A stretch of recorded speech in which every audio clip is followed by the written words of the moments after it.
성경 말씀은 누가복음 24장 36절에서 49절의 말씀이 되겠습니다. 제가 봉독하여 드리겠습니다. 이 말을 할 때 예수께서 친히 그들 가운데 서서 이르시되 너희에게 평강이 있을지어다 하시니 그들이 놀라고 무서워하여 그 보는 것을 영으로 생각하는지라. 예수께서 이르시되 어찌하여 두려워하며 어찌하여 마음에 의심이 일어나느냐. 내 손과 발을 보고 나인 줄 알라. 또 나를 만져보라. 영은 살과 뼈가 없으되 너희 보는 바와 같이 나는 있느니라. 이 말씀을 하시고 손과 발을 보이시니시나 그들이 너무 기쁨으로 아직도 믿지 못하고 놀랍게 여길 때 이르시되 여기 무슨 먹을 것이 있느냐 하시니 이에 구운 생선 한 토막을 드리니 받으사 그 앞에서 잡수시더라. 또 이르시되 내가 너희와 함께 있을 때에 너희에게 말한 바 곧 모세의 율법과 선지자의 글과 시편에 나를 가리켜 기록된 모든 것이 이루어져야 하리라 한 말이 이것이라 하시고 이에 그들의 마음을 열어 성경을 깨닫게 하시고 또 이르시되 이같이 그리스도가 고난을 받고 제3일에 죽은 자 가운데서 살아날 것과 또 그의 이름으로 제사함을 받게 하는 회개가 예루살렘에서 시작하여 모든 족속에게 전파될 것이 기록되었으니 너희는 이 모든 일이 증인이라. 볼지어다 내가 내 아버지께서 약속하신 것을 너희에게 보내리니 너희는 위로부터 능력으로 입혀질 때까지 이 성에 머물라 하시니라. 아멘. 이어서 담임 목사님 나오셔서 부활의 생명은 우리 안에 사심이라는 제목으로 말씀 증거하실 때 많은 은혜 받으시기 바랍니다. 반갑습니다. 참 좋으신 주님의 은총과 평강이 부활주의를 맞이하여 예배 자리에 나오신 모든 분들 위해 함께 하시길 축원드립니다. 성가대 찬양 아주 열정적이고 아주 힘있는 찬양 지휘, 노래 다 감사드립니다. 마커스 보거는 기독교의 심장이라는 책에서 얇은 곳이라는 말을 하죠. 얇은 곳이 뭐냐면은 우리와 이제 하나님과의 사이에는 맑은 투명막이 있는데 그 얇은 곳을 이제 통해서 매개하는 것이죠. 얇은 곳을 통해서 하나님과 만나게 되는데 그 얇은 곳은 예배의 자리가 될 수도 있고 사람이 될 수도 있고 음악도 될 수도 있고 찬양이 될 수가 있어요. 찬양을 통해서 성가대의 찬양을 통해서 하나님과 만나는 그런 얇은 곳이 되었습니다. 감사드립니다. 오늘은 부활절인데요. 예수 그리스도께서 십자가에 이제 죽으셨다가 3일 만에 다시 살아나셨다는 것을 기념하는 날입니다. 시간적으로 본다면은 2000년 전 금요일 오후 3시에 십자가상에서 운명을 하시고 그 다음 날은 이제 유대인들의 안식일이었죠. 그 다음 날 지나서 주일 새벽 아침에 하나님은 죽으셨던 예수님을 다시 살려내셨습니다. 세상이 하나님의 아들 그리스도 예수가 틀렸다고 십자가에 못 박았지만은 하나님은 죽었던 예수를 다시 살리셔서 그리스도 예수가 옳았다는 것을 확정해 주셨던 사건입니다. 부활절이 단지 2000년 전 일어났던 한 사건으로만 여기는 것으로 우리는 그쳐서는 안 되겠습니다. 왜냐하면 부활하신 주님의 생명은 여전히 우리 안에서 숨쉬고 있기 때문입니다. 우리가 주님의 말씀 가운데 변화되고 또 과거의 그런 나의 존재 방식에서 탈피해서 새로운 존재 방식으로 계속 전환하려고 애쓰고 노력하는 이 자체가 바로 우리 안에 주님의 말씀, 주님의 생명이 있기 때문에 그런 것입니다. 인격적, 영적으로 새롭게 되는 것은 바로 과거의 나의 그런 존재 방식이 죽고 새로운 존재 방식으로 계속 전환되어 가는 것이라고 하겠습니다. 그래서 부활은 과거 2000년 전 한 사건을 이렇게 기념하는 것으로 끝나서는 안 되고, 지금도 그 부활 생명은 우리 안에서 여전히 활동하고 계시고 우리의 변화를 이끌어가고 계시다는 것을 우리는 생각해야 되고, 그런 차원에서 오늘 하나님께서 부활절을 맞이하여 우리에게 주시는 메시지가 무엇일까를 한번 되새겨 보겠습니다. 예수님께서 부활하신 주일 새벽 아침에 이제 가장 먼저 나타나신 그 예수님을, 부활주님을 가장 먼저 본 사람이 누구였죠? 막달라 마리아였죠. 막달라 마리아.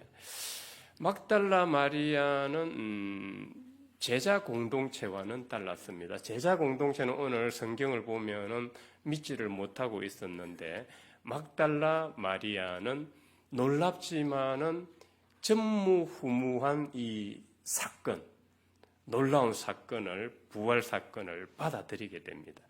받아들이고 이제 그 제자 공동체에 가서 죽었던 주님을 뵀어. 주님이 나에게 나타나셨어. 부활하셨어. 그랬더니 제자 공동체에 있는 사람들이 지금 예수님이 죽었다고 슬픔과 애도에 빠져 있었어요. 망연자실한 채 있었죠. 그때 막달라 마리아가 나타나서 나는 부활 주님을 뵈서 만났어. 이렇게 했을 때 제자 공동체의 반응이 어땠나요? 오늘 성경을 보니까 믿지를 못합니다. 헛탄한 그 앞에 쭉 읽어보면은, 다른 복음서 읽어보면은 헛탄한 소리를 하고 앉았다 하면서 면박을 줍니다. 면박을 줍니다. 사실 3일이 지났어요. 3일이 지났다면은, 과학적으로 본다면은 이 부패가 어느 정도 진행이 됐다고 보면 될 것입니다. 이 팔이라는 녀석은 시체, 그러니까 우리 몸이 죽고 나서 딱 10분이 지나면 그때부터 파리가 끓기 시작을 한다고요. 아주 민감한데, 그 파리라는 녀석은 죽은 시체 안에서 자기 알을 까게 돼요. 그래서 부패하면서 구더기가 생기고, 그 구더기가 이제 시체를 다 이제 해체를 시켜서 없애주는데, 이 3일이 지났으니 그 얼마나 지금 많이 부패가 진행됐을까요? 한국에서 50몇 년 전에 부흥회 때 성령의 능력으로 많은 사람을 고쳐주신 목사님이 계셨어요. 그 목사님이 이런 말씀을 하셨어요. 죽은 지 8시간이 경과하지 않으면은, 하나님의 능력이 임하면은 그 자를 살릴 수가 있다. 소생시킬 수가 있다. 그 홍종기 박사의 그 생사의 피안에 그 내용이 나옵니다. 나오는데, 지금 8시간이 아니라 지금 이 3일이 지났어요. 3일이 지났다면은 도저히 과학적으로는 불가능하고 신앙적으로도 전무후무한 사건입니다. 부활했다는 것은. 이 정말 그래서 믿기가 힘든 거죠. 믿기가 힘든 겁니다. 첫 번째 스크린을 보면은, 이 부활을 받아들인다는 것은 우리는 조금 이제 의식적으로 본다면은 초이성의 영역에서 받아들이는 것이라고 할 수 있겠습니다. 켄 윌버라는 현대 사상가는 통합의식에 대해서 많이 강조를 합니다. 통합의식에 대해서 많이 강조를 하는데, 결국은 우리가 의식이 성장하고 발달해서 전이성 단계를 넘어서 이성 단계를 넘어서 결국은 초이성 단계에 가야 그때 신과의 합일이 이루어진다고 이제 강조를 하는데, 그게 이제 통합의식인데요. 그럼 전이성은 뭐냐 하면은 말 그대로 이성 아래 단계예요. 이성 아래 단계. 이성 아래 단계는 무과학, 그러니까 비과학이고 비이성적이에요. 과학과 이성이 없기 때문에 전이성 단계예요. 예컨대 과학과 이성이 없는 사람들이 나는 신을 만났습니다. 그러면서 막 세상에 다니면서 혹세무민한다면 여러분들 따라가면 위험해요? 위험하지 않아요? 위험하죠? 이걸 이제 여러분들이 분별할 수 있어야 돼요. 신을 만났다 하더라도 과학과 이성을 기반으로 하고 있느냐? 이게 없으면은 지금 세상에 떠돌아다니는 그 문제들, 지금 시중에 있는 문제들을 우리는 만나게 됩니다. 거기에 빠져서 벗어나지를 못해요. 그 막 종교 지도자된 사람이 뭐 성령을 받아서 메시아라는데 자기가 막 돈을 부정 축제를 합니다.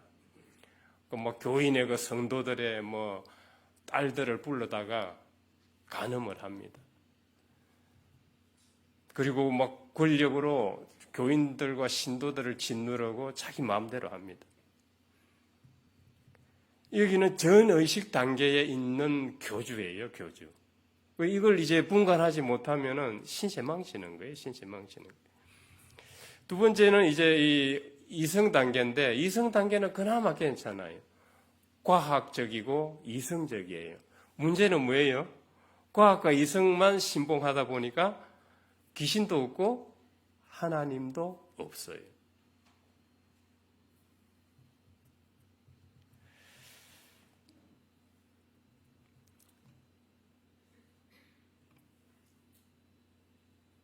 이 이성적인 사람들은 그래도 괜찮은데 한계가 하나님이 없어요. 하나님이 없어요. 하나님을 받아들이지를 못합니다.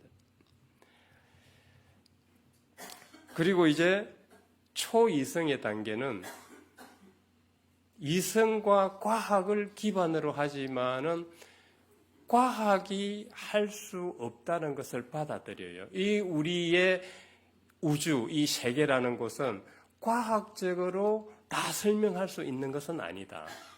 지금 이번에 파묘라는 영화가 뭐 1,000만 관객을 돌파를 해서 지금 돌풍을 일으키고 있는 것 같은데요. 거기 보면은 그 신비한 영역이잖아요. 신비한 영역은 그 과학적으로는 설명이 잘 안 됩니다. 과학적으로는 잘 설명이 안 돼요. 우리가 카톨릭이 이 중세 시대 때 천동설을 받아들였어요. 천동설. 그게 진리였어요. 그런데 코페르니쿠스가 나타나면서 어떻게 됐어요? 천동설은 이제 폐물이에요. 폐물이. 그거는 진리가 아니에요. 지동설이 진리가 됐단 말이에요. 과학이라는 것도 결국은 시간이 지나면서 패러다임이 바뀐다는 거예요. 지금 현재 과학의 패러다임은 양자 물리학이에요. 양자 물리학, 양자 역학. 결국은 뉴턴의 고전 물리학에서 이제 그 패러다임이 바뀌어서 그걸 수정을 해서 지금은 양자 물리학 단계로 올라왔어요. 뭐 저도 잘 모르니까 깊이 설명은 하지 않겠습니다. 아무튼 과학이라는 것도 현재 있는 과학으로 우주를 다 설명할 수 없고 그게 진리는 아니라는 거예요. 초이성의 단계에 있으면은 이 과학으로 설명할 수 없는 이 우주의 신비, 현상들을 받아들이게 돼요. 그러나 과학과 이성을 기반으로 하고 있어요. 그래서 이 상태에서 하나님과 만나는 사람은 우리가 따라도 괜찮은 거예요. 이성과 과학을 기반으로 하고 있기 때문에. 그런 사람을 우리는 따라가야지 전이성 단계에 있는 비과학적이고 비이성적인 그러면서 신을 만났다고 막 떠벌리고 다니는 사람들 쫓아가면 큰일 나요. 상당히 위험해요. 그래서 초이성 단계에 있는 사람은 하나님의 일과 그리고 귀신의 일을 분별해냅니다. 신앙과 미신의 차이를 분간해요. 이 오류를 범하지 않는단 말이에요. 이걸 모르면은 오류를 범해요. 저 사람이 뭐 신을 만났다니까 거기 혹해서 막 무당한테 절하고 뭐 집안에 뭐 몸이 뭐 아픈 사람이 누구고 뭐 과거에 어쨌다 이거 몇 개 맞추면 벌써 그 무당한테 절하고 그 막 난리가 나요. 난리가 나. 그 미신과 신앙의 차이를 지금 전이성과 초이성의 단계를 구분하지 못하는 거죠. 우리는 신앙생활을 하면서 이런 우를 범해서는 안 됩니다. 그래서 세상에 보면은 그 삿된 것을 막 쫓아다니고 그 빠져서 헤어나지를 못하는 거예요. 인생 망치는 거죠. 두 번째 스크린을 보면은 구약의 예언자들은 거의 다 초이성의 영역에 있었다고 저는 보고 있는데요. 특히 엘리야 선지자 이야기를 보면은 확실히 초이성의 영역에 있었던 선지자였다는 것을 다시금 생각을 해보게 됩니다. 갈멜산에서 저기 엘리야 선지자가 몇 명과 대결을 합니까? 1대 850명의 바알과 아시라 선지자와 대결을 펼치는데 결국은 하나님이 있었던 사람은 누구예요? 엘리야잖아요. 그 제단에 막 물을 뿌려놓고 그냥 불을 태워도 태울 수 없는 그 제단에 그 희생 제물을 올려놓고 물을 다 뿌려놨는데도 하늘에서 불이 내려가지고 다 태우는 거예요. 사실이다 아니다를 떠나서 이제 은유적으로 본다면은 그만큼 바알과 아세라 선지자는 거의 무당 수준에 가까웠다. 무당 수준. 전이성의 단계에 있었던 무당들이었어요. 제가 볼 때는. 그러나 이 엘리야 선지자는 초이성의 단계에 있으면서 하나님과 무당의 일을 구분을 하고 있었어요. 그래서 그 바알 아세라를 신봉하는 그 선지자들과 대결을 펼쳐서 이길 수 있었던 것, 승리할 수 있었던 것입니다. 그래서 우리는 신앙생활하면서 이 미신과 이 이성적, 과학적 기반의 초이성의 신앙을 잘 구분을 해야 되는데 오늘 이 말씀에서 막달라 마리아는 확실히 초이성의 영역에 있었던 사람으로 보입니다. 제가 그 이유를 한 가지 설명을 해드리면은 막달라 마리아는 예수님을 만나서 무슨 병을 고쳐요? 무슨 병을 고치죠? 일곱 귀신이 들렸던 병을 고쳐요. 귀신이 들렸으니까 무당인 거예요. 무당 수준인 거예요. 전이성의 단계에 있었어요. 예수님이 그 전이성 단계에 있던 그 귀신의 단계에 있던 것을 고쳐주셨어요. 고쳐주시고 이제 이성에서 예수님을 따르면서 이성 단계로 올라와서 초이성의 영역으로 올라가게 상승하게 되었다고 저는 보고 있습니다. 때문에 오늘 그 말씀에서 보면 막달라 마리아는 받아들일 수 없는 그 하나님의 일을 분간해내고 놀랍지만은 받아들이게 되는 거죠. 제자 공동체는 허탄하고 허무맹랑한 소리라고 여기고 있을 때 마리아만은 받아들일 수 있었던 것입니다. 제자 공동체는 이제 마리아가 그렇게 예수님이 알려주라고 해서 알려줬는데도 믿지를 않으니까 그러면 이제 예수님이 이제 어떻게 하셔야 될까요? 부활주님이 이제 부활주님이 직접 나타나셔서 이 문제를 해결을 하셔야 했던 것입니다. 그래서 세 번째 스크린을 보면은 예수님께서 제자들에게 이제 탁 나타나셨어요. 나타나셨더니 제자들 첫 반응이 어땠어요? 제자들 첫 반응이 영으로 생각하고 두려움과 공포에 빠졌어요. 뭐예요? 귀신이야. 지금 이 얘기 아니에요. 귀신 나타났다고 지금 난리 난 거예요. 귀신 나타났다고. 그러니까 예수님께서 과학적 방법으로 이제 부활을 설명을 하시는 거예요. 자, 내 손을 봐라. 내 발을 봐라. 예수님 손과 발이 어땠을 것 같아요? 십자가에 달리셨으면 못자국이 있겠죠. 제자들이 보고 깜짝 놀랄 것 아니겠어요? 진짜 살아계신 것만, 진짜 살아나셨네. 그런데도 안 믿어요. 그런데도 지금 이게 꿈인가 생신가 막 자기를 꼬집어보고 난리 났어요. 이게 진짜 이제 자기 눈을 의심하는 거예요. 이게 그만큼 이게 위대한 사건이에요. 지금 이 누가가 기록한 걸 보면은 정말 잘 기록했어요. 저는 제가 평가하기는 힘든데 정말 잘 기록했어요. 이 꿈인지 생신지 지금 막 이게 이 꼬집어 보고 이거 다 생략됐지만 지금 거기 다 포함되어 있는 거예요. 자기 눈을 의심하는 거예요. 이게 과연 이게 진짜인가? 그래서 네 번째 스크린을 보면은 그 우리 도마 이야기를 잘 알잖아요. 예수님 제자 중에 한 명인 도마가 뭐라 그래요? 저는 예수님의 상처를 만져보지 않고서는 나는 믿을 수 없다. 그러니까 자, 내 손과 옆구리 상처를 만져봐라. 그래서 저는 믿겠습니다. 이 이야기가 연결되는 거 아니겠어요? 그만큼 이 부활 사건은 참으로 믿기 어려운 사실이라는 것을 기자는 지금 기록을 하고 있는 것입니다. 그래도 이제 안 믿으니까, 그래도 의심스러워하니까 예수님이 두 번째 방법을 쓰시죠. 다섯 번째 스크린을 보면은 뭐예요? 두 번째, 다음 스크린 넘겨줘 보세요. 예. 예수님은 이성적 과학적 방법으로 그 부활을 다시 증거하십니다. 먹을 거 있으면 좀 가져와 봐라. 구운 생선 한 토막을 드시고 음식을 섭취하는 것을 보여주시면서 이거는 영혼들이 할 수 없는 일이고 나는 지금 너희들이 보고 만져봐라. 살과 뼈가 있다. 음식도 먹고 있다. 과학적, 이성적으로 지금 부활을 증거를 하신 거예요. 그랬을 때 비로소 제자들은 이제 예수님의 부활을 실제 사건으로 받아들이게 됩니다.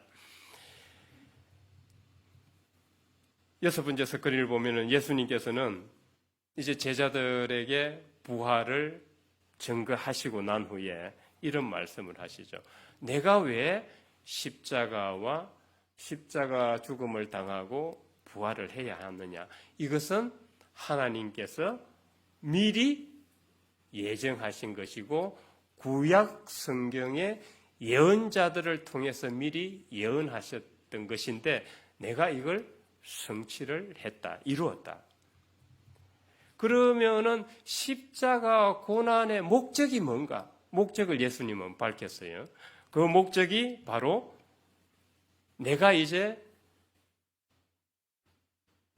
이 하늘에서 약속한 그 성령, 그리스도의 영, 나의 생명을 너희들에게 보내줄 것인데 그 생명을 통해서 온 족속, 그러니까 전 세계, 온 세상이 회개 운동이 일어나도록 하기 위함이다.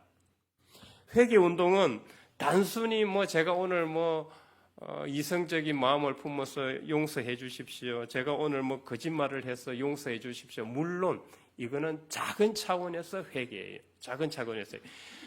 조금 더 보다 큰 차원에서 회개는 우리의 존재 방식이 과거의 존재 거짓말하고 이렇게 옹졸한 마음에서 좀 대범하고 이제 좀 대성적 차원으로 변하는 그런 회개를 말하는 거예요. 회개 그러면 단순히 오늘 거짓말했습니다. 오늘 이성을 품고 생각하면서 간음죄를 지었습니다. 이거는 작은 차원이에요. 작은 차원.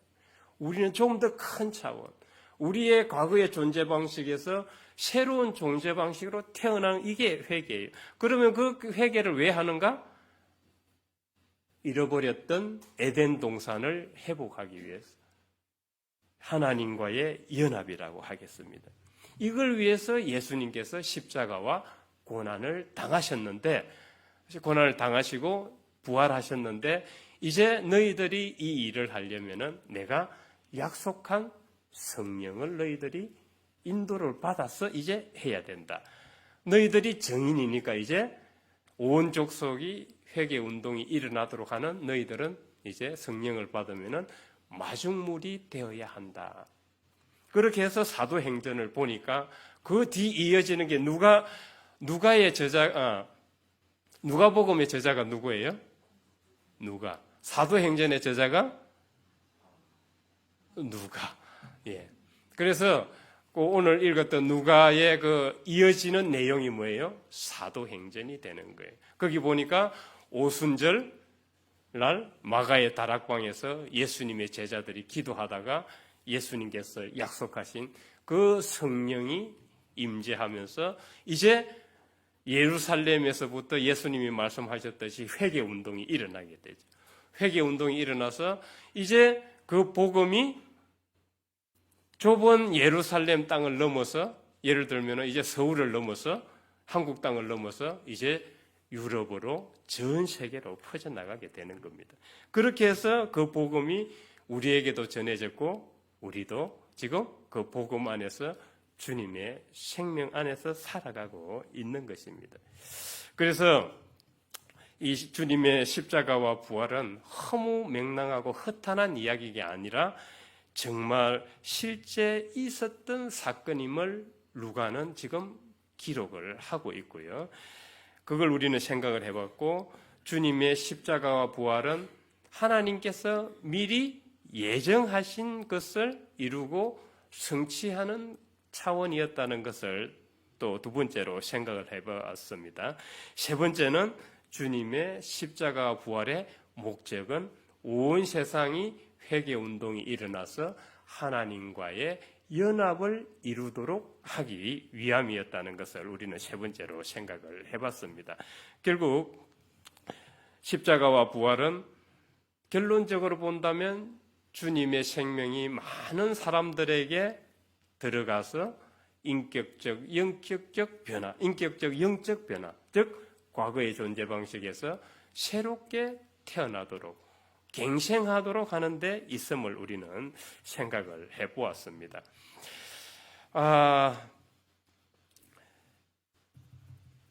여덟 번째 스크린을 한번 보겠습니다.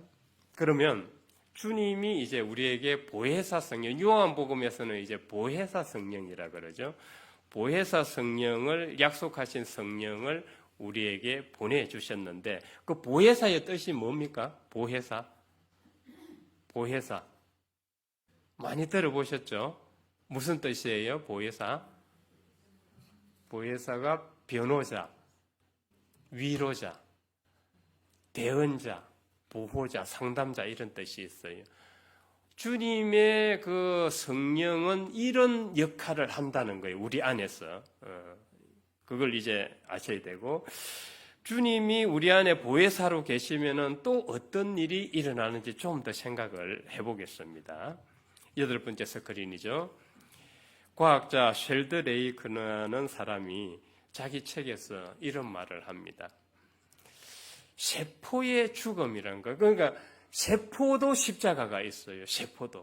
세포도 십자가가 있는데, 세포의 죽음이라는 것은 새로운 세포의 탄생과 성장을 위해서 미리 계획된 것이다. 다시 한번 말씀을 드릴게요. 세포도 죽는데 세포의 죽음이라는 것은 새로운 세포의 탄생과 성장을 위해 미리 계획된 것이다. 그래서 세포의 죽음은 계획된 죽음이라는 거예요. 주님의 십자가와 부활, 우리의 영적 생명을 살리고 갱생하는 것과 연결이 되지 않습니까? 사람이나 짐승이나 모든 것은 세월이 지나면은 노화를 하게 됩니다. 노화를 하게 되는데, 노화한다는 것은 우리 몸의 세포 속에 유해한 노폐물이 쌓이는 겁니다. 유해한 노폐물이 쌓이는데, 이 노폐물이 쌓이면 이제 사람이 노화해서 오래 살지 못하게 돼요. 그러면 이 건강을 회복을 해야 되는데, 어떻게 회복을 하냐 하면 우리 신체 메커니즘이 어떤 세포가 우리 몸속에 쌓인 노폐물을 먹고 죽어요. 놀랍지 않아요? 우리 건강 메커니즘이 지금 그렇다는 신체 메커니즘. 우리 몸속에 이 세포에 유해한 노폐물들이 쌓이면 어떤 세포가 총대를 메고 쉽게 말해서 총대를 메고 자기가 그 노폐물을 먹고 죽는다 그래요. 그럴 때 세포가 새롭게 되고 건강을 유지하게 된다 합니다. 정말 놀랍지 않습니까? 우리의 신체도 그렇고 이 식물 구조도 그렇고, 그렇다면은 영적 세계도 다를까요? 저는 같다고 생각을 합니다. 같은 이치라고 생각을 합니다. 주님의 죽으심과 부활로 인해서 우리 안에 약속한 성령이 들어오고 우리는 과거의 존재 방식에서 새로운 존재 방식으로 인격적, 영적 변화를 이루어내게 되는 것입니다. 이게 바로 새롭게 되는 것이죠. 갱생하는 것이죠. 그래서 우리는 이제 이 부활을 단지 2000년 전 사건으로만 기념하고 끝낼 것이 아니라 주님의 그 생명이 우리 안에도 있음을 이제 깊이 신뢰하는 신앙이 되어야 하겠다는 것이고, 한 가지 더 말씀을 드리면은 그 주님의 생명이 우리 안에만 있는 것이 아니라 교회 다니는 사람에게만 있는 것이 아니라 인류 모두에게 허락되었다는 것이에요. 이게 부활의 복음이에요. 이게 부활의 복음이에요. 단지 교회 다니고 예수만 믿는 사람에게 그 주님의 생명이 허락되었다고 생각하는 것은 착각이에요. 착각입니다.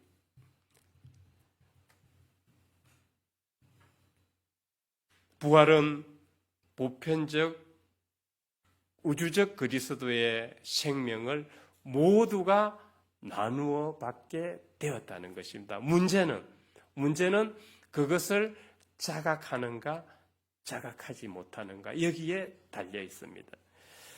그래서 부활 주님의 생명을 우리는 어떻게 누릴 것인가 이것만 생각을 해보고 이제 설교를 마쳐야 되겠어요. 지금 눈이 지금 다 가물가물하고 집중력이 점점 떨어지고 있어요. 집중력이 떨어지고 있었어요. 이제 이것만 하고 설교를 마칠게요. 9번째 스크린을 보면 우리가 우리 안에 주님의 생명이 부활의 복음은 우리 모두에게 주님의 생명이 주어졌다는 거예요. 이걸 이제 자각하는 거예요. 자각해야 되고, 두 번째는 우리는 졸탁 동시의 교훈을 기억해야 되겠습니다. 졸은 여러분들이 잘 아시다시피 병아리가 안에서 밖으로 쪼는 걸 졸이라 그래요. 줄이라 그러기도 하고 졸이라 그러기도 하고. 그리고 어미가 병아리가 안에서 껍질을 쪼는 소리를 듣고 어미가 밖에서 안으로 쪼는 게 탁이에요. 이 졸과 탁이 동시에 이루어질 때 껍질이 이 외피가 우리를 둘러싸고 있는 외피가 깨지고 하나님과 연합이 이루어지듯이 저 껍질이 벗겨지고 새 생명이 탄생하게 되는 거예요. 새 생명이 탄생하게. 저는 우리의 신앙도 이와 같다고 생각을 합니다. 우리가 부활의 복음을 정말 안다면은 우리 안에 주님의 생명이 있음을 자각을 하고 이제 저 졸탁 동시의 교훈을 우리 삶과 우리 신앙에 적용해야 되겠다는 것입니다. 그랬을 때 우리는 우리 주님의 생명을, 우리 안에 있는 주님의 생명을 조금 더 풍성히 누릴 수 있다고 생각을 합니다. 우리는 부활절을 맞이하여 하나님께서 우리에게 알려주고자 하는 메시지가 무엇인지를 생각을 해보았습니다. 부활의 복음은 우리 모두에게 주님의 생명이 주어져 있다는 것이고, 우리는 그 생명을 자각할 때 인격적, 영적 변화를 이루어낼 수 있다는 것입니다. 그렇게 해서 과거의 존재 방식에서 이제 새로운 존재 방식으로 태어나면서 하나님과의 연합의 길을 계속 가게 되는 것입니다. 부활의 복음을 통해서 부활의 생명이 우리 모두에게 있고 이것을 깊이 신뢰하고 졸탁 동시에 교훈을 기억하면서 우리 삶에 적용하고 주님의 생명을 마음껏 누리고 또 세상 믿지 않는 자들에게도 자각할 수 있도록 전하는 우리 모두가 되길 주의 이름으로 축원드립니다. 이오 하나님, 부활절의 의미를 다시금 되새겨보며 주님의 십자가와 부활은 하나님께서 미리 예정하신 일이시고 실제 있었던 놀라운 사건이며 이를 통해 온 세계에 회개운동이 일어나게 되었고 우리 모두에게 그리스도의 생명이 주어지게 되었으며 하나님이 함께 하시게 되었으며 우리로 하여금 인격적, 성격적, 영적 결함을 고치고 하나님을 따르는 새로운 존재 방식으로 향하게 하신다는 것을 되새겨 보았습니다. 아무쪼록 우리 삶과 신앙에서 하나님의 생명이 우리 안에 있음을 깊이 신뢰하고 졸탁 동시의 교훈을 적용해 나감으로써 부활의 복음을 마음껏 누리고 또 믿지 않는 자들에게도 전해 나가는 우리가 되길 예수 그리스도 이름으로 기도드립니다. 아멘.